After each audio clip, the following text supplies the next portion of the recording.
Ntene dunya min bembe février kalo tlimuwa ni kelema. O février kalo tlimuwa ni kele auka dungibaru bina damne ni femi o de anfaso Mali na yera koko Mali ba a churu neno munde ya churu ambina laje bi ntene dunya dungibaru ka laje ka jabi di awma anye jabi munusoro ni daluye sabu ambe femi ni alafe o de angana foi fo awe fo ka soro anya dalu jonjon soro o dalu jonjon ako kera aw munu nyana aw ye sherewe tuma dola ko do bake mo nyana ite bo ajona wala ite ko ina chugo ko bo chugo fereke monu mbala ite wuludo anye dogun beke ameka ko nyini Mali gelea Mali churunindu minabi ananan na chugudu munde du chukoroba ni misokoroba duguba ni dugu misau amunu zigimbe silgulu kan amunu zigimbe akwadlankan kan amunu zigimbe debenga ni modu ani kloma sama be barula tuma dola na ude be barula Mali adona kafo jamana nyedu korobaye mafawe kafo Mali tarafu kurusa banankoro o franje manja o kera daka fanga wati dro note abefo mima be ko Mali utunga dogo Mali dugolola Mali tuntambe fo kwaji dala fo Gambi abefo jimana mima be ko Niger o dugu ka dogo mi tunte Mali doy Burkina Faso koninte hali da droye moshimara ningo da dro kuni daka fanga wati maja to unana kana ngulu shiwdi soro fangana Mali abifora mi mambi ko tamba e bamanan dugude bamanan gande bi fobi tuma de lobo wol fokanfo Senegal yoro mi be ko Casamance mbe Mali doy Senegal yere dugulu tigiya to wude yake jamanai o ya soro ambe be fala ambe be bala lagine ko ninte korvari foka ta fo korogo dimbe Mali yoro korogo gon kulubali kunte kulubali la sirige Mali de bi kuma chama mise ga fo an wani min kala kulubali ya soro la sigu jamana de kan be fo mi mako sigu bi kulubali ya jujona yi Burkina Faso te jula bobo jula so chorba ni musorba yoro amide le ka fo jula te shiai jula ya barade anga mamunu nu tumbe funduni ka bon fea mandi ka duni kata nai no sera tugoro jamana minu ga bunyi ni ga yala awye jonyi ubafo awye jula hude jula ya togo na chugufle o ni bi kodewari mo be soroi nga awunte jigula koy amafu yu tado ulu chama ni bebla aw nabi wa aw yerafuna chikorobani musokorobao aw sintaro koy amalidin bi malidin funa ka jashilinya de yato mo be tungana note malidin ma te tungala atumi fu onfe dugu kono kulshikulunde inye ba do finina ita jete ni bu ka mo fo mo shitala nga kulshikulunde de kwa kuma una ko bebe laban utala sabu o siginde chiega ni mami so na ka kulshikulundu ko ita fadin ke ka tofe ko ebi balo I halala dila halala nyi arabu kai ita fadenke ka todu ko saya ka fisa maloyi o de tun ya on talai kabili to unana soro anga jamana yi ma bamane yi ma chesilo yi marfatu me on fe ni marfate mi fe kala bien bo fe ni jamana yi yi farafina jamana yoro chama mina usira yantumo ya do ko chewbia meta ta dala fo da mayde ne kumi juse trumandi juse ninkanya ngoni ale de ko yera wulu te faden todu mudubo ke ta yale kapma de ta plutôt la mort que la honte saya ka fusa maloyi nende bila horombe saya fe ni maloyi o jamana de ni to mu nanaya ni yeshugel ko gala ko jane mo na fo jose idadu no kuma fanana awo ndadu no kuma na shugel abe Mali don ma fo ma to ta don de ya shugel be Mali don to bo ma jamana yimene ka fere na efiu o ni Malidon wili labi ko France ku ka yerma hore ya siguma o te kukurai koi ai o te kukurai o ye laada de ye i b'a sɔrɔ malidenw b'a fɛ ka k'u yɛrɛ ye an m'a fɔ an ni faransi tɛ baara kɛ koyi nka n ko an faso de y'an ta ye n'o tun bi bɛn kunun ko faransi k'anw faso mali k'a sago ye k'o banna o bi bɔ maa min da o ye kamalen ye dɛ o ye halaladen dɔ ye Choguel ye halaladen ye wa hali faransi min filɛ nin ye k'a fɔ ko anw de ye wele bila ma an binna faransi ka jɔ de kɔnɔ kabini mali ma yɛlɛma hɔrɔnya ta faransi kɛn bɛ ka mali bila a ka jɔ kɔnɔ a b'a fɛ ka mali minɛ a ye Choguel lamɛn sisan donse e ye Choguel ma de ye kuma min bɛ Choguel da ni ne tun b'a nɔ na bi ne tun b'o fɔ awɔ o faransi dɛ k'a k'an dɛmɛ n'a ka sanankolo ye an ka jamana bɛ latila seko ko i cinin tɛ maa min fa i kana i bɛɛ d'a ma dɛ i b'a sɔrɔ mali yɛrɛ bɛɛ di faransi ma o de ye faransi ye kari ka kɛ anw na bi n'o tɛ ni ko i nana an dɛmɛ o n'an ko sisan an jɛn'i ka dɛmɛ kɔ e ka taa kɛlɛ b'a la wo tɛ o la dɛ nka ŋaniya de tun bɛ faransi kɔnɔ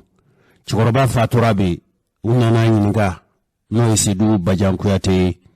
kunnafonilasela minnu nana ɲininka a ye fɛn min fɔ nanzarakan na nɛgɛ kɛrɛfɛtigi i tɛ sɛgɛn i t'i ɲinɛ baara min bɛ kɛ fɛ o jaga tɛ kɛ anw fɛ ne ni rajal n'an baara ɲɔgɔn tɔw bɛn kuma na yan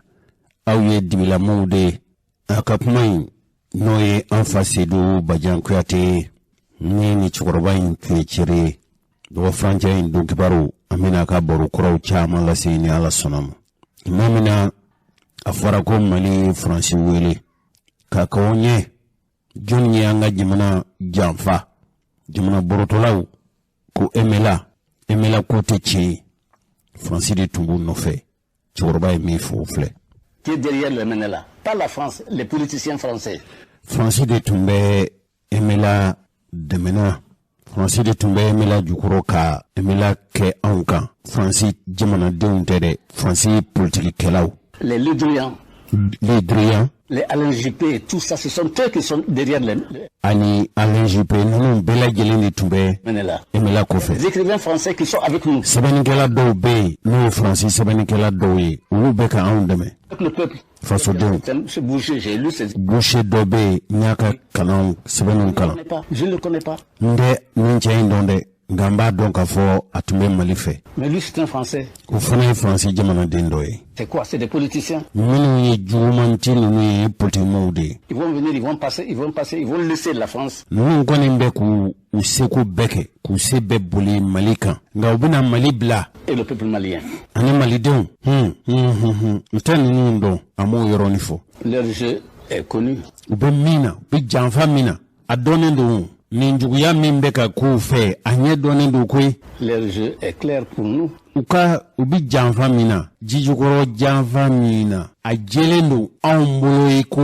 nono kene nous savons mais qu'ils continuent amba do be mina o ga ukatafe ils auront peut-être une bataille aminyo na utekele banganyo ambi kele mi chugobala asitigi atuma dola ubiseka ni wati nkele nyesoro ubiseko nyemogo yasoro ubiseka ke parce que nous sommes faibles maintenant sabu mali be chogomi mali sigimbe asin sabara kono mali ka fien mali jashini ndo bi pratiquement pas d'armée ambi domine na foko bi sur la si utambolo kele che utambolo un général français a dit que l'armée malienne français jalatigi bado ko kuminye mali l'armée qu'ils ont trouvé une armée déstructurée. Démotivée. Sous-équipée.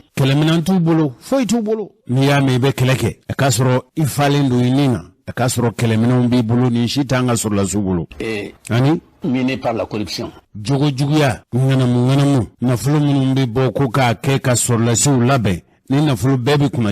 Nous n'avons pas d'armée. Mais c'est une affaire d'un temps. Nous avons tout le temps. Tout le temps. Wati beba mbulu andalawa don janya wo don janya don sebalite pour se réarmer amse kan la ben chogomi et pour combattre kakele jujon kakele ta tabulu kurala combattre c'est notre habitude nous savons kele chokoroba ala ka yafa kima ko maldum bise kelela ni mayi chede ni kloma sama sara kelela ko to tale mine to bu kale bamananke ni lama mine utale fiu utale mali dewnye kele masa shiude kele masa dewnde do mali dew yengana jamana de mali yengana jamana de c'est combattre on va do kele femi on be kele shidon koy on be kele shidon nous ne sommes pas nés d'aujourd'hui on te bilad may koy on te bilad jamana de on te tligona jamana de le peuple malien n'est pas un peuple fabriqué par la colonisation.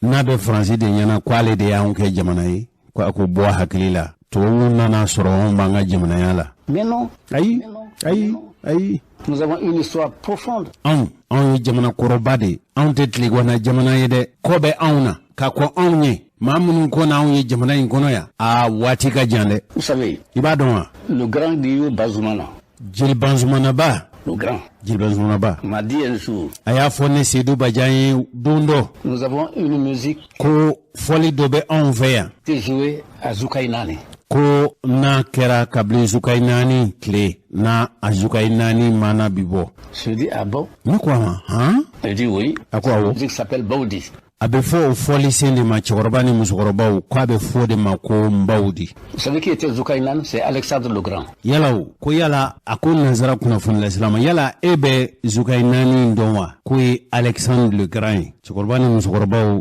je tlema bobi biya sorot le bana Alexandre le Grand jamana dodo ay jebe mara alo jamana tokoti ka fobe l'Europe jamana beya tawlu de fe awo ulu ka masake bado tume ko Alexandre le Grand 3 siècles avant l'ère chrétienne. Sam basaba yani Nabila Isa bina ninja inkle watide. Cette musique s'appelle Baudi. Ou foli bike en fait malikona ya bifama de kombaudi. Vous aussi. Nous avons une musique o so boli kande so no ye keleke so ye na nubi bro furuki kata o foli banve qui a été joué aussi à Soumaoro Kanté. Mande Soumaoro Kanté o foli senkele fana wala o foli do fora Soumaoro Kanté. Et cette musique s'appelle Sou. O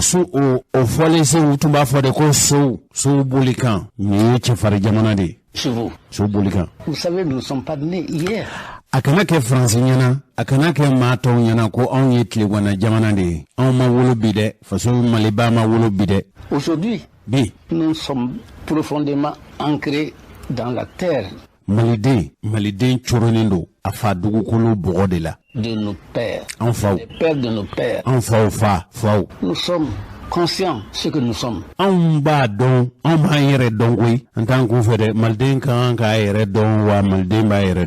peut pas nous vaincre parce que nous sommes faibles aujourd'hui. On peut pas. Tiens, abe muni nyana ko lu buka se bole anka no hakilla ko ubesi aunade bi ko ni anga fien bi ambo ka fien bi anja shilendo en frante ma bere ukambike ochi éternellement ce n'est pas possible. Nga bada kudai utiseka keu malibi chogomina aini foka to balulade ako malibi la hala minabi ni tena seka to kudai ni bibawu ni tlebiteme. Ce n'est pas possible, ils auront un temps. Wati do bubulus uku sagoke biyu ka donye minumbe mali trekela ko biyu ka donye. Mais la vérité a tout le temps. Bamanangote ko ni eche mene Israela tambe brekenebo mali amewume jamani warade amani rofo ngaga hakino menira chikorbani musokorbawo ni chikorobai abedu gulubulo ni na tumbaru la anyiji bi bode ni ala ye shinin donki baru jirana karangara ni nyana na ye baro minu zigi bawni ne fawne baw abaw awde bon nyana fina nga muso do fana be anga lela me ban kuma mbe bonda akake faso jo kuma akana ke kuma langulu yinti amisa nogo bebe na ko sero koro jila jalembe mali jamana ani France jamana ni nyuanche o ko jila jali abi wati jambo abi sena no tension diplomatique o tension in kofe amisa nogo bi anyeba la ka fo ko sero koro jila jara kwa etukuni o jila jali inti dore o de ka fo France jamana ere anyinimi ko ka kele chobo mali jamana kono ere bulu nimbara mingera France jamana fe mumseka ya kofe ani muyanzi fo ni yoro inabi yananga ta ko mbaseka ya kofe amba nyefli kata fo rojan depuis bité parce que accord de défense de enseignement Mali accord de défense signé ni français kanga armée sous-traitée ni français o de enseigne yorona parce que yani mo ka ibi yorola je italuna yoromna ibo laje an talonna papier ko de la 2012 kɛlɛ wulilen ani kɔrɔnfɛla kɛrɛn wulilen Faransi nana kana k'a bɛna dɛmɛ don an ma ka terrorisiw kɛlɛ ka kɛlɛ ban Mali nord la depuis 2012 an m'a dɔn dalula min nana ni Faransi ye an m'a dɔn mɔgɔ min ye Faransi wele ka na o tuma fana na an tun bɛ transition dɔ de la depuis Faransi nan'o la 2012 fo ka na se bi la u congo an kunna o kɛra 2013 u nana u ko ci bilal'olu ma 2013 janvier 2013 u sera ka na cogo jamana nin kɔnɔ a san 9 filɛ nin ye k'u bɛna kɛlɛ fɔ ko k'a ban kɛlɛ ma ban dugu jenina mɔgɔw sara an ka surasiw yɛrɛ sara saya kɛra olu fana fanfɛla la kɛlɛ tɛ ka ban fo dɔ de bɛ fara kɛlɛ kan mun y'an se nin yɔrɔ na ne ko marako juguya fana sen bɛ na marako juguya de y'an se nin yɔrɔ na parce que jamana o jamana fo marabaga ka kɛ jamana kɔnɔden hinɛ bɛ k'a la jamana yɛrɛ ka yiriwali o hinɛ bɛ k'a la mais an y'a ye san damadɔ nin kɔnɔ jamana marabaga minnu nana olu ye Mali ta u fɔlɔla ka fɛn fɔlɔ min ci o kɛra an ka armée de non tɛ Afrique de l'Ouest la Mali ɲɔgɔn dugu jamana kun ka dɔgɔ armée ani équipement militaire ɲɛnama kun bɛ mɔgɔ bolo kɛlɛcɛ kun b'an bolo équipement kun b'an bolo an ka armée mɔgɔw kun formera ka ɲa fana o kun b'an bolo mais depuis fanga dara civil ninnu ma olu siranna surasi fanga ɲɛ u ko fo surasi fanga tɛ na tuguni donc u y'an ka armée ci ni armée cira mɔgɔ min kan k'an lakana min kan ka jamana bɔ bolo la jamana kɔnɔ jamana min kan ka jamana ni jamana bɛ bin min kan ka jamana bɔ kasara la ka jɔ ni jamana ye n'o fɛn cira mun bɛ to jamana kɔnɔ tuguni donc olu fɔlɔla k'an ka armée ci Faransi fana nana k'a bɛna dɛmɛ don an ka armée ma don o don cɛba minnu b'an bolo n'olu y'an ka kɛlɛcɛw olu bɛ bin kɛlɛkɛyɔrɔ la donc o kɛra ten fo ka na Faransi yɛrɛ kɛ sa u ye base militaire sigi yɔrɔ dɔ la Mali kɔnɔ hali an yɛrɛ t'o dɔn avion bɛ jigin avion bɛ taga avion bɛ na minɛn bila avion bɛ taga an t'a dɔn yɛrɛ on n'a même plus le contrôle de notre territoire Faransi de b'an ka fɛn bɛɛ gérer Faransi de b'an ka armée yɛrɛ sous-traiter min yɛrɛ ye ne Ami tɔɔrɔ le fait que ambassade de France u ka résidence o ɲɛsinnen bɛ an ka ministère de la défense ma kɔlɔlɔ bɛ se ka y'o la wa n'o ye kɔlɔlɔba de b'o la parce que français ye espion de ye o olu bɛ yan k'an ka kow ɲɛɲini k'a ɲɛdɔn de donc n'olu ka sigiyɔrɔ ma se ka daga yɔrɔ ma se ka taa bɛn yɔrɔ si ma fo ka ɲɛsin ministère de la défense de ma sira de b'u ni ɲɔgɔn cɛ o donc ale bɛ se ka to a ka so ka ninnu ka fɛn bɛɛ contrôler ni armée cira mɔgɔ min kan k'an lakana min kan ka jamana bɔ bolo la jamana kɔnɔ jamana min kan ka jamana ni jamana bɛ bin min kan ka jamana bɔ kasara la ka jɔ ni jamana ye n'o fɛn cira mun bɛ to jamana kɔnɔ tuguni donc olu fɔlɔla k'an ka armée ci Faransi fana nana k'a bɛna dɛmɛ don an ka armée ma don o don cɛba minnu b'an bolo n'olu y'an ka kɛlɛcɛw olu bɛ bin kɛlɛkɛyɔrɔ la donc o kɛra ten fo ka na Faransi yɛrɛ kɛ sa u ye base militaire sigi yɔrɔ dɔ la Mali kɔnɔ hali an yɛrɛ t'o dɔn avion bɛ jigin avion bɛ taga avion bɛ na minɛn bila avion bɛ taga an t'a dɔn yɛrɛ on n'a même plus le contrôle de notre territoire Faransi de b'an ka fɛn bɛɛ gérer Faransi de b'an ka armée yɛrɛ sous-traiter min yɛrɛ ye ne Ami tɔɔrɔ le fait que ambassade de France u ka résidence o ɲɛsinnen bɛ an ka ministère de la défense ma kɔlɔlɔ bɛ se ka y'o la wa n'o ye kɔlɔlɔba de b'o la parce que français ye espion de ye o olu bɛ yan k'an ka kow ɲɛɲini k'a ɲɛdɔn de donc n'olu ka sigiyɔrɔ ma se ka daga yɔrɔ ma se ka taa bɛn yɔrɔ si ma fo ka ɲɛsin ministère de la défense de ma sira de b'u ni ɲɔgɔn cɛ o donc ale bɛ se ka to a ka so ka ninnu ka fɛn bɛɛ contrôler kɔlɔkɔlɔ kasara ma don an ka armée kun ka Faransi to yan Faransi dun nana k'a bɛna kɛlɛ fɔ donc an ye indépendance ta depuis 1960 fo ka na se bi la san 62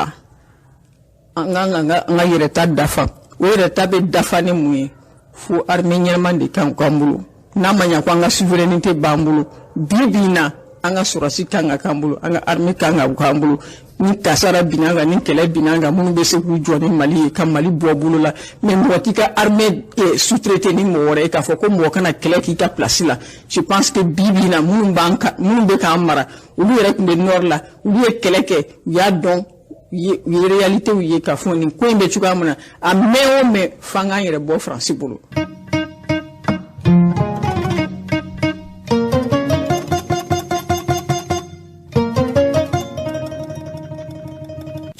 musokɔrɔbaw n'an balimamuso ye Aminata Sanogo ale fana ye kunnafoni lasela ye bi an ɲinigara kunnafoni laselaw fɛ a ye jaabi min di ne hakilila k'a fɔ o bɛ wasa kɛ minisiri kɔrɔ dɔ bɛ yen n'o ye Jango Sissoco ye ale ko k'olu tun b'a ɲini Faransi fɛ a kana ni kɛlɛcɛw ye Mali ka Mali latila ko ye ko dabali ni fɛɛrɛ minnu b'u bolo sanakolon o tun fɛn tɛ Mali bolo a bɛ fɔ minnu ma ko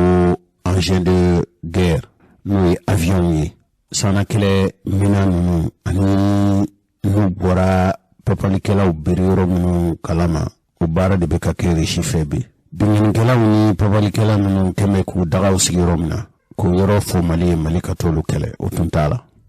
la Choguel Kokala Mayiga a ko Faransi na kan tun ye min ye u ye Mali dɛmɛ ka yɔrɔw latila nka tuma min na Mali kan ka taa Kidal Choguel Kokala Mayiga ye nin kuma in fɔ an ka lamɛn. Olu tɛ maliyɛnw dɔn bagabagali o t'an b'an ka sira kan u ka force d'attente o m'o force d'attente kelen kuma fɔ 2012 jamana bina 2012 u ye réunion dɔ kɛ Dakar 2012 ko force d'attente k'u bɛ mɔgɔ ba saba o de bila ka na Mali la o don o CEDEAO kelen de ka réunion don mais a ye min kɔlɔsi ne kɔni ye min kɔlɔsi France ministre des Affaires étrangères, Alain Juppé, Sarkozy comme ministre. En tas d'eau, elle était africain, mais elle a ressort au CEDEAO réunion là. Car faut couler son force d'attente. Ko mogo basaba, ko kacha, ko basuba fait que rebelle minunkele, o mogo kame duru dorandido. Est-ce que oya ka problème? Donc force d'attente in torata, amase kadla, faut africain na franyonka, CEDEAO yere. Ka fɔ k'u bɛna ONU fɛ ka ɲininkali kɛ u ka jɛkulu wɛrɛ sigi min fɔ ko la MISMA sigira mais u y'a saboté f'u nana ye MISMA se ka baara kɛ u nana MINUSMA sigi MINUSMA sigilen a fɔra maliyɛnw bɛɛ ye ko MINUSMA bɛ n'u dɛmɛ ka terroriste kɛlɛ a laban u nana fɔ ko MINUSMA mana kɛlɛ la u ko Barkhane de bɛ na Barkhane nalen France président François Hollande a ko Serval k'a bɛna problème saba de régler a fɔlɔ k'a bɛ terrorisme ban pewu a filanan Mali intégrité territoriale k'olu b'a réhabilité a sabanan ko ONU ka résolution Nations Unies k'olu bɛ n'u waliya o fɔra 2013 san segin kɔfɛ 2021 terroriste ole k'u ka tiɲɛ terroriste yiriwala ka Mali bɛɛ minɛ Mali intégrité territoriale hali bi Mali se ka taa yɔrɔ bɛɛ la ONU résolution san o san u bɛ yɛlɛma don a la fo Niger in na Mali gouvernement k'ale tɛ sɔn k'u bɛ MINUSMA soldats 2,000 ni 300 de ci ka na Mali la an kun t'a kalama u y'o décision ta don min na olu ni jɔn de kumana jamana jumɛn de bɛna u bɛna yɔrɔ min na u bɛ taa yɔrɔ min na u bɛ taa mun kɛ o si ma fɔ u taara dɔrɔn k'a fɔ k'a ka voter an fana ko an ka ambassadeur ma k'a ka na so o ye mun fɔ a ye ko tuma kɔrɔlen a ko ale kun t'a voter a pourquoi sisan a b'a fɔ k'a t'a voter ambassadeur k'u ma kɔrɔlen minnu bɛ fanga la ban k'u de b'a fɔ k'a b'u ka voter minnu bɛ fanga la bi ko ne kana voter an fana ko n'a n'olu ma sigi k'a ɲɛfɔ ɲɔgɔn ye an tɛ sɔn parce que u bɛ fɛn dɔw la Mali la an ɲɛ b'u la u bɛ kuma minnu fɔ ani u bɛ min kɛ u tɛ sira kelen na n bɛ taamasiyɛn dama-dama d'aw ma n bɛ kuma minnu fɔ nkalon t'a si la dɛ a preuve bɛ n bolo ni mɔgɔw kun b'a fɔ ko nkalon don a kana n b'a preuve yira a la fɔlɔ u bɛna don min na n ka président de transition Jɔnkula Tarawele ye sɛbɛn min kɛ ko France kana n dɛmɛ o lettre est ce que aw b'a dɔn a tɛ Mali la a tɛ présidence la a tɛ affaire étrangère a bɛ France hali nan mago sira la an bɛ taa internet de kan kɔsan ye an mago sira la parce que accord de défense min bɛ an ni olu cɛ an y'a dɔn tigitigi o accord a man ɲi Mali ma donc président de la transition fo kan ka yɛlɛma don a la an y'a yɛlɛma don a la fana a y'a c'u ma o papier in kɔnɔ ni sɛbɛnna ka taa d'u ma a fɔra k'u bɛ ne dɛmɛ en renseignement et appui aérien o kɔrɔ ye mun ye u ka hélicoptère ni avion de pan n'u ye min u bɛ kibaruya d'a ma n ka soldats bɛ na kɛlɛ a ma prévoir yɔrɔ si k'u ka soldats bɛ na n ka dugukolo kan u y'o bato kɔn na Gao Tombouctou u sera nord la k'u ko Mali soldats tɛ taa tuguni ka na u yɛrɛ ka soldats ye maa ba naani u ka budget miliyari 1 CFA miliyari 1 tile o tile CFA miliyari 1 u nana n'u ye ka tila ka na ni Tchadiens ye ka na ni MINUSMA ye ka na ni mɔgɔ wɛrɛ ko Mali tɛna janfa daminɛna o yɔrɔ la dɔw ka mun kɛ tuguni aw y'a dɔn kɛlɛ wulila 2014 an ka soldats ni mouvement cɛ soldats mɔgɔ caman fara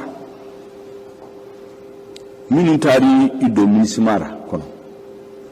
u ye marifa minnu la kɛlɛ kɔfɛ Mali armée nana k'a bɛ ka marifa minɛ Barkhane ɲɛmɔgɔ min ye français de a ko non k'o tɛ se ka di Mali ma k'o ye SEMA ta ye ko SEMA y'o minɛ kɛlɛ la ko Mali lamɛn k'u tɛ marifa sigi Mali armée ma est-ce que mɔgɔ bɛ se ka mɔgɔ min ko k'a nana e dɛmɛ 2017 Barkhane ɲɛmɔgɔ ba yɛrɛ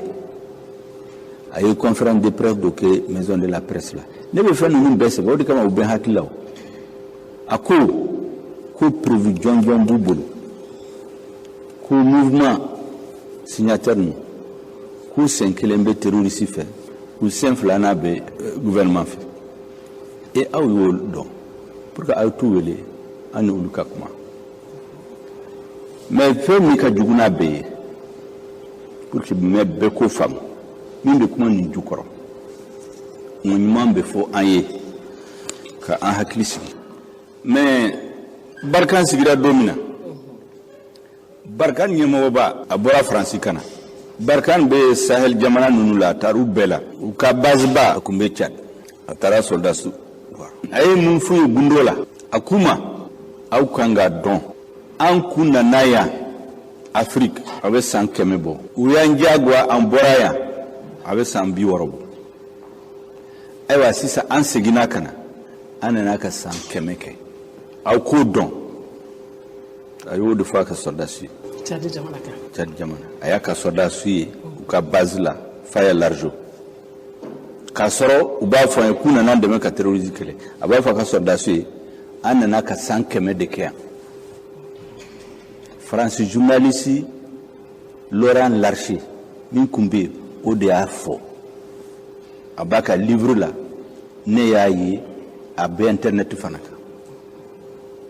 n'i y'o dɔn i bɛ ko caman faamu min bɛ ka kɛ an ka jamana kɔnɔ e bɛ se k'a faamu cogo di an ka jamana kɔnɔ an ka hélicoptère ni pankuru u tɛ se ka wuli ka taa yɔrɔ la ni Faransi ma yamaruya d'a ma an ka jamana kɔnɔ donc ça veut dire que Mali hɔrɔnya bɔra la Mali souveraineté Mali yɛrɛ a ka indépendance bɔra la an ko de an ma sɔn o de ma Assimi Goïta n'a ka gouvernement an ko an tɛ sɔn o ma an bɛ taa teri ɲini min b'an dɛmɛ parce que n'u ma sɔn an tɛ se ka kɛlɛminɛnw san n'a ye min san u bolo n'u ma sɔn a tɛ d'an ma an taara avion dɔ san américain bolo u taara pression kɛ o fana ma d'an ma an tɛ se k'a san aw bolo n'an taara aw teriw fɛ aw bɛ ko k'a tɛ d'an ma an bɛ taa mɔgɔ min fɛ aw tɛ se ka pression kɛ mɔgɔ min kan o ye Russie de o de kama an ni Russie bɛnna sisan Russie kelen tɛ yen jamana caman bɛ yen an bɛnna kan Russie bɛnna dɛmɛ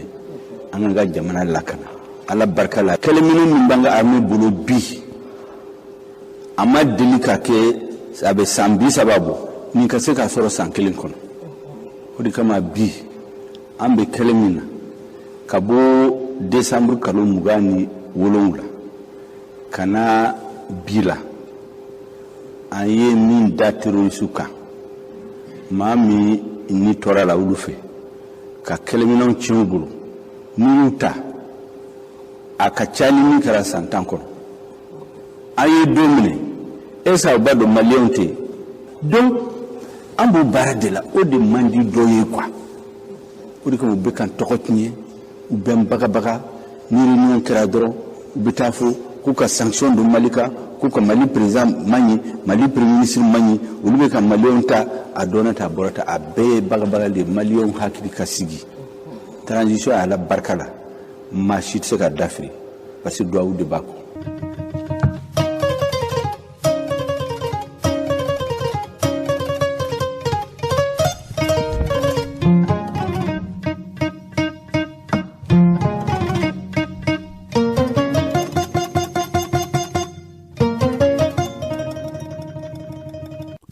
musokɔrɔbaw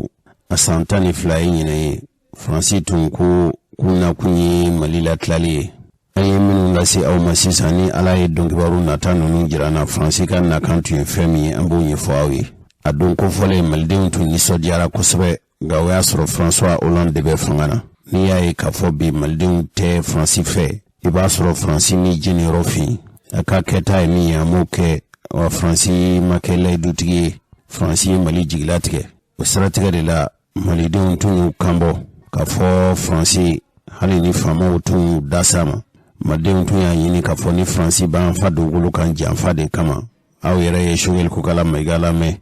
ni Faransi tun n'a kan tun ye fɛn min ye u ye fɛn wɛrɛ kɛ min t'o ye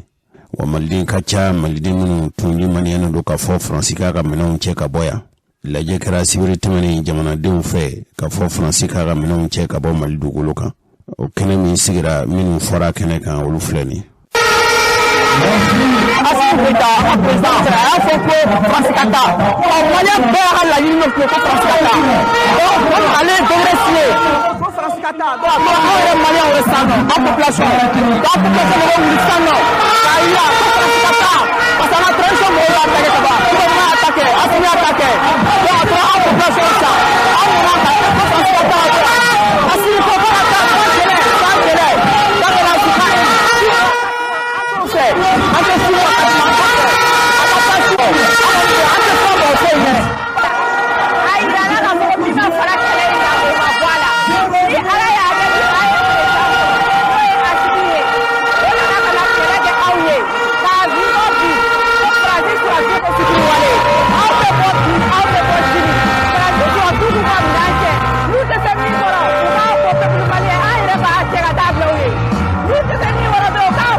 Baku tɛ taa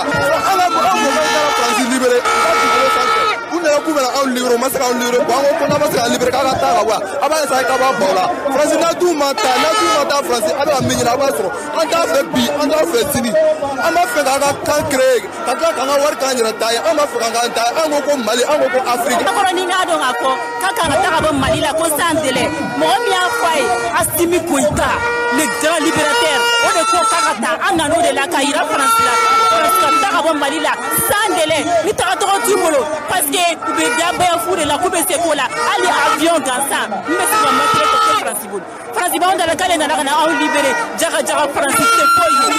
c'est tout moriari France c'est quoi et il est là ka ba là wani an ko CDO là avec ko CDO là avec ko Inwala je ku bela de là jampa si avec ko bela de là wa Mali ke Mali inshallah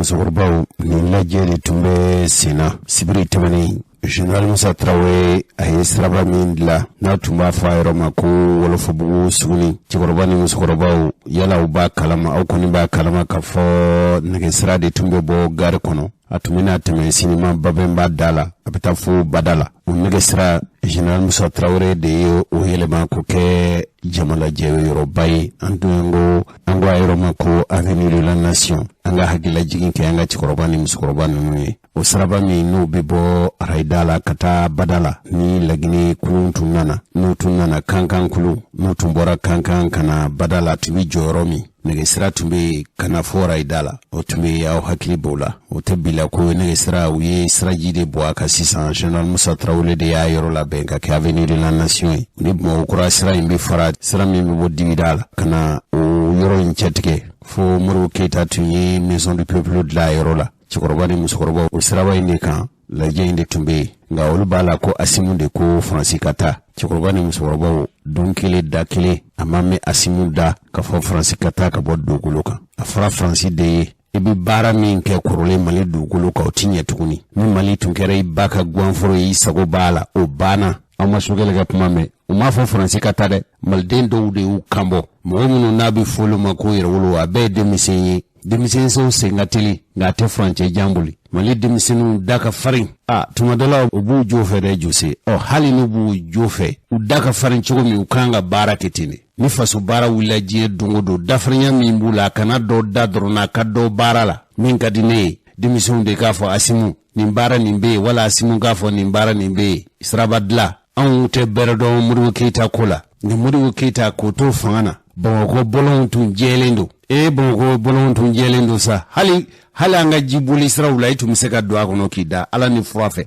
o musokɔrɔba n'o cɛkɔrɔbaw kelen kelen bɛ yen hali bi a caman yɛrɛ bɛ yen an da ka farin cogo min na dɛ an dusukun fana k'an ka farinya ten an ka baara kɛ hali an ka daw an tɛ s'u furali la tuguni denmisɛnw an t'an ka sokɔnɔna yɛrɛ fura jango bɛɛ da jamanaden ɲumanya nin y'a dɔ ye nka ni da farinyana i ka kɛ mɔgɔ cɛsirilen ye dɛ ne b'o de ɲini denmisɛnw fɛ hali ni bi kuma tɛ o ye n'o tɛ Asimu Goïta m'a fɔ Faransi ka taa dɛ don kelen da kelen u m'a fɔ hali Choguel min n'ale ye Asimu ka dantigɛlikɛla ye a m'a fɔ Faransi k'a ka minɛnw cɛ dɛ Faransi de taara lajɛ dɔ kɛ an ka jamana ma wele an t'a kalama an t'a seereya la u yɛrɛ ko an tɛ se ka t'u ka jamana kan tuguni l'Europe jamana ko maa kelen min n'o bɛ se ka taa o ye Abdoulaye Diop de ye ale kelen dɔrɔn de bɛ Mali kɔnɔ ɲɛmɔgɔw la bi min bɛ se ka pankolon ta k'i bɛ taa l'Europe jamana na n'i y'a b'o la an yɛrɛ dun m'a mɛn k'a fɔ o welela kɛnɛ kan hali n'a welela an bɛ sɛgɛsɛgɛliw kɛ sabu fɛn ma fɔ an ye fɔlɔ Faransi de ye jamanakuntigi dɔw wele an lamini jamana in caman b'a la nka jamana saba min t'a la o ye anw Mali Burkina Faso ani Lagine anw kɔni ma wele n'i y'a b'o la an lamini jamana kɛra Côte d'Ivoire ye o Mauritanie fana ma sɔn ka taa Mauritanie jamanakuntigi n y'a mɛn k'a fɔ ale ma sɔn ka taa Mauritanie ma taa Senegali taara ka fara jamanakuntigi tɔw kan olu bɛɛ taara hali Ghana min ni CEDEAO kuntigiya b'o bolo k'o ɲɛmɔgɔ taara nka Nigeria ma taa jamana dɔɔnama ma taa o jamana minnu taara dɛ ani Niger jamanakuntigi de taara kɛnɛ kan ye Macron n'o ye Emmanuel Macron ye denmisɛnninw b'a wele de ko Macron Emmanuel Macron de ye dantigɛli kɛ ye k'olu ka sɔrɔlasiw bɛna Mali dugukolo bila kunga aya sago de fode ka wati boloda koy ko ale ba ka sorlasiu aka jamana sorlasiu duni ka bo Mali dugolo ka ay min fo da kunya da man mawfle. Vous avez fait référence ensuite à la déclaration lue par les autorités maliennes. La France a annoncé hier ses partenaires européens engagés la réarticulation de notre dispositif qui s'est fait après de longues semaines de travail conjoint et de consultation avec les voisins africains et nos partenaires africains. Cette décision, qui est le fruit d'une évolution de la situation politique et des choix souverains. C'est cette deuxième condition qui change aujourd'hui. Pour lutter contre le terrorisme, pour lutter contre le terrorisme. Emmanuel Macron, ako niya France nana afadulu kwa karani anga jimana marabau yeruka lagini. Deuxièmement, à la demande d'un État souverain et des États. Jamana yere dia bo adini ni anganiana kafuko France kana. La région. Ani farfina re jamana to de France wele kana. Flana ni. Conditions qui changent aujourd'hui. Et la victoire face au terrorisme, elle n'est pas possible si elle n'est pas portée par l'État lui-même. Et pourquoi nous décidons aujourd'hui de partir? Parce que la junte qui est en responsabilité au Mali n'en fait plus sa priorité. Et je veux ici distinguer de manière très nette les États de la région en fonction des stratégies qu'ils ont adoptées.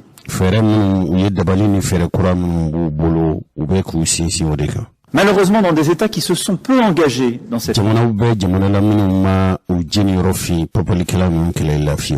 qui ont eu un engagement ambigu ou tardif. Pour des raisons différentes, dans des contextes différents, comme le Mali ou le Burkina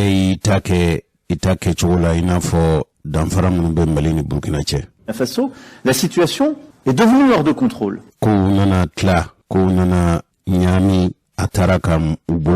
À l'inverse, si vous prenez la Mauritanie ou le Niger, le travail qui a été fait, intervention des forces en soutien, formation des armées, engagement des États,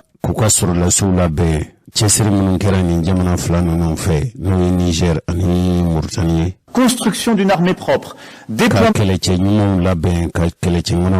d'une politique de retour de l'État,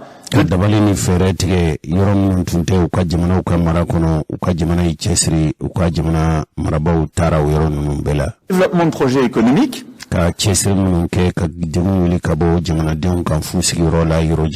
stabilité se construit. La situation, je prends l'exemple de la seule Mauritanie, a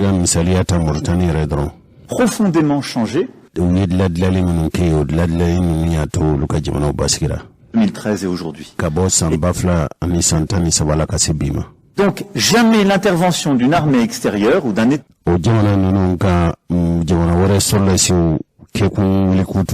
extérieur dans la lutte contre le terrorisme ne peut se substituer à ce qui est le devoir de l'État souverain. Nous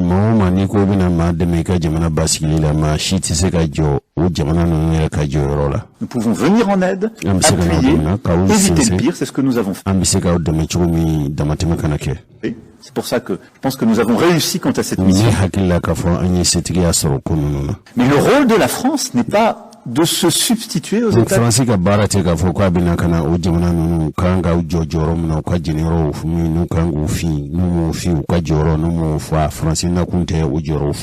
La région, quelle qu'il soit, et où que soit la région. Et j'ai toujours été clair sur l'importance à mes yeux de ce qu'est la souveraineté territoriale. Nous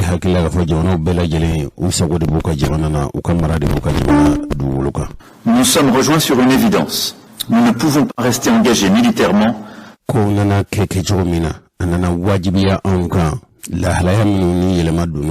aux côtés d'autorités de fait dont nous ne partageons ni la stratégie ni les objectifs cachés. C'est la situation à laquelle nous sommes confrontés aujourd'hui au Mali.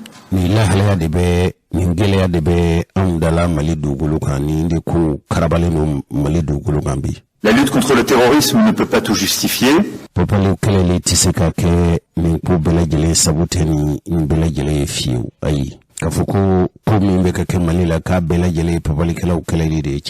Elle ne doit pas, sous prétexte d'être une priorité absolue,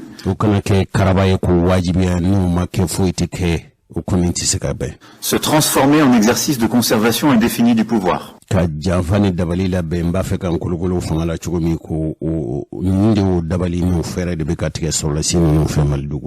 Elle ne peut pas non plus justifier une escalade de la violence par le recours à des mercenaires dont les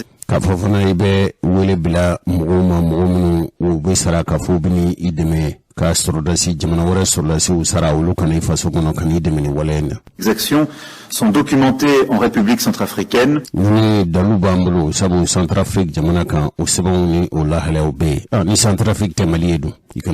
dont l'exercice de la force n'est encadré par aucune règle ni par aucune convention.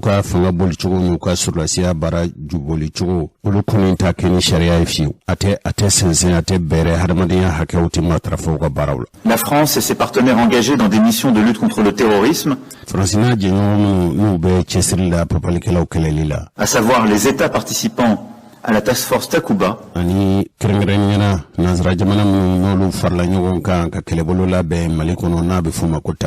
ont pris la décision de retirer leur présence militaire au Mali. Ce retrait se traduira par la fermeture des emprises de Gossi, de Menaka et de Gao. Il sera effectué de manière ordonnée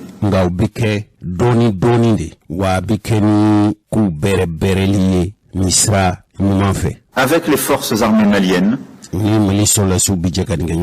et avec la mission des Nations Unies au Mali. Durant cette période, nous maintiendrons nos missions de soutien au profit de la MINUSMA.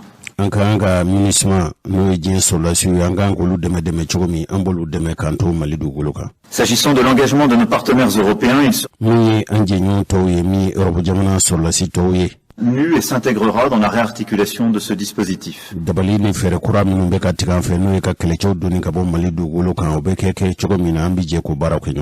Avec l'accord des autorités nigériennes, des éléments européens seront repositionnés aux côtés des forces armées nigériennes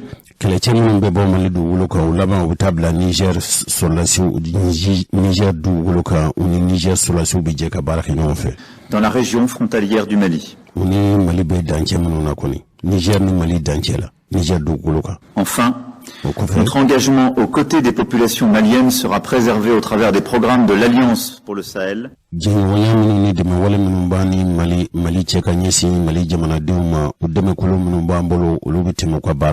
sous réserve que ces programmes ne puissent être détournés pour financer des activités de mercenaires ou le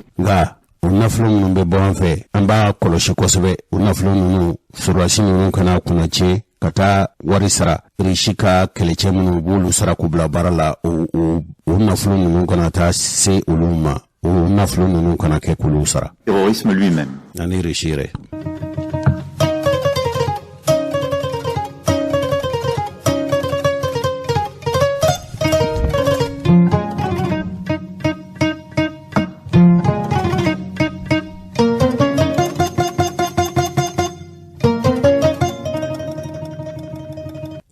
musokorobaw nintuni Emmanuel Macron aka haketo nintuni aka yirbuye kuma ye kanyeshi anfaso malima kuma ni mata dolateme fanga ni France fanga ni moma mata uji misrafe yala France bise ka fochori nya yarawla ka fo donkele dakele malima rabaw ma fo anni jamana de ka hakilna ta do malima rabaw ma de ka fo France ka minonche mali min fo France tumbe malikono chogomi itume malike ina fo isago ifa jamana do akadiye chukumi bakete ubana sisa ngoni ni be fon fenke malila faga keni mali marabau kaji abla maiga ali mali dolati me fanga nyemo ka dandikele kelai franci jamana kuntigi puma minu fo ni yayi ka fo mali ko francika ka minonche kumina ni kumende kofesa ni kumende kofe maliko ko France bi se ka to an fa dogolo ka bolono bla 7 de bani nyon che kwanga je ka baraka nyon fe ka papali kelaw kele yala aw bɛ se k'o ko dabila cogo di ka sɔrɔ aw ni aw man sigi aw dun ka sɔrɔlasiw bɛɛ aw ka sɔrɔlasi ɲɛmɔgɔw bɛɛ aw n'anw bɛ ka jɛ ka baara kɛ ɲɔgɔn fɛ yala aw bɛ se ka an ka baaraɲɔgɔnya in jɔ ka sɔrɔ an ma kɛ ni an ma sigi ka kuma wa minisiri ye min fɔ filɛ nin ye. an ka jamanadenw miiri lajigin k'a fɔ bɛnkan de bɛ Mali ni Faransi cɛ ni bɛnkan b'aw cɛ n'aw kan ka waleya fɛn fɛn kɛ n'a sɔrɔ ɲɔgɔn bonya b'a ko la wajibiyalen ɲɔgɔn k'i sara u tɔɲɔgɔndɔn in na o dun ma kɛ nin na ye u ka décision ta k'a fɔ k'u bɛ Barkan mɔgɔw ni Takuba mɔgɔw k'u b'olu bɔ an ka jamana la k'a sɔrɔ u ma fɛn fɔ an ye n t'a siɲɛ fɔlɔ ye juin kalo tɛmɛlen u y'a fɔ k'a fɔ ko u ni armée malienne tɛna baara kɛ tuguni u dun b'an ka jamana la n'a fɔ tuguni na bɛnkan b'an cɛ o juin kalo kelen kɔnɔna la ko fana k'u bɛ Barkan bɔ an ka jamana kɔnɔ donc an ma bara n na k'a fɔ u bɔra ka nin mun fɔ nin ye a kɛra u cogoya ye u bɛ to ka décision ta k'a sɔrɔ u ma fɛn fɔ an ye an tɛ fɛn kalama bon an fana ko a ko selen bɛ yɔrɔ min na min b'an bɛɛ la an b'an ka jamana fɛ u ko k'u bɛ u ka mɔgɔw ta kalo 4 ka se kalo 6 ma an ko k'an y'a mɛn n ko basi tɛ an ko an fana tɛ o kalo 4 ni kalo 6 n k'an t'o makɔnɔ n k'u ka mɔgɔw ta ka bɔ yen sisan ko fana k'u ka mɔgɔw ta ni tubabu tɔw bɛ bɛn ko la ka sɔn an sen t'a la an ko fana bon n'u b'u ka mɔgɔw ta u ka u ta sisan wa n'u b'u ta fana a bɛ kɛ anw de ka yamaruya kɔnɔna la a wajibilen don ka fɔ autorité malienne k'a dɔn u bɛ ka bɔ an ka jamana kɔnɔ cogo min na mais bɛɛ n'a tɛmɛnen kan an ko ni gɛlɛya b'an ni Faransi cɛ a bɛɛ n'a ta Mali dayɛlɛnnen don mais san 2013 terrorisme kɛ Français ka baara fɔlɔ k'u b'an dɛmɛ o kɛlɛli la an ka jateminɛ k'a fɔ o yɛrɛ tɔ de juguyara parce que a bɔra jamana kɔrɔnyan fan fɛ ka na jamana cɛmancɛ fan fɛ ka tila ka taa fo Sikaso fan fɛ n'i y'a jateminɛ bi yɛrɛ la jugu bɛ fan bɛɛ an ka jamana kɔnɔ mais ala barika la depuis kalo 6 an ka jamana ɲɛmɔgɔ n'a ye cɛsiri mun kɛ pour que ka kɛlɛkɛminɛn caman san an bɛɛ bɛ k'a jateminɛ k'a fɔ ala barika la dugu caman an bɛ ka terrorisiw gɛn ka bɔ o kɔnɔna la bi armée malienne bɛ ka segin population yɛrɛ minnu kun bolila ko terrorisiw ni fɛn bɛɛ olu caman bɛ ka segin an bɛ ala deli hali bi an ka sarasicɛ minnu bɛ k'o baara ɲuman kɛ hali bɛɛ la k'u dɛmɛ kosɛbɛ pour que terrorisiw ka se ka bɔ an ka jamana la cogo bɛɛ la ani mɔgɔ min bɛ k'o kɛ ou bien ni jamana bɛ k'a kɛ an ko k'an dayɛlɛnnen don puisque an tɛ an ka dugu ye n'i ta i ka dugu ye a wajibiyalen b'i kan i bɛ fɛɛrɛ fɛn fɛn tigɛ pour que i ka se ka jugu kɛlɛ i b'o fɛɛrɛ tigɛ a wajibiyalen tɛ mɔgɔ wɛrɛ ka na k'a f'i ye i kan ka baara kɛ cogo min na bon ani Faransi ka ko bɛ ten de parce que olu bɛ fɛ ni mun ka d'u ye an ka taa o sira fɛ bon a dun ka ca n'an taara o sira fɛ an ka hɛrɛ t'a la donc jamana ka hɛrɛ bɛ mun na an bɛ ka to sira de fɛ sisan mais an ko fana bɛɛ n'a ta ni gɛlɛya bɛɛ kɔnɔna la Mali tɛ n y'a jateminɛ o y'an yɛrɛ ka mara kɛcogo ye an dayɛlɛnnen n'o bɛɛ ye mais an ko ni mɔgɔ min bɛ na an bɛ fɛn kelen de ɲini a tigi fɛ a tigi k'an bonya.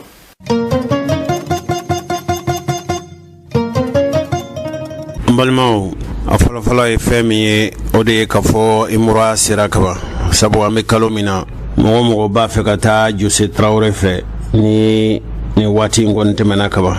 an bɛna sunkalo makɔnɔ an bɛna o de makɔnɔ sa ala k'a nɔgɔya ala ka taali ka segin ala k'a nɔgɔya minnu garijɛgɛ donna la ala k'u ka imura ala k'a minɛ o ye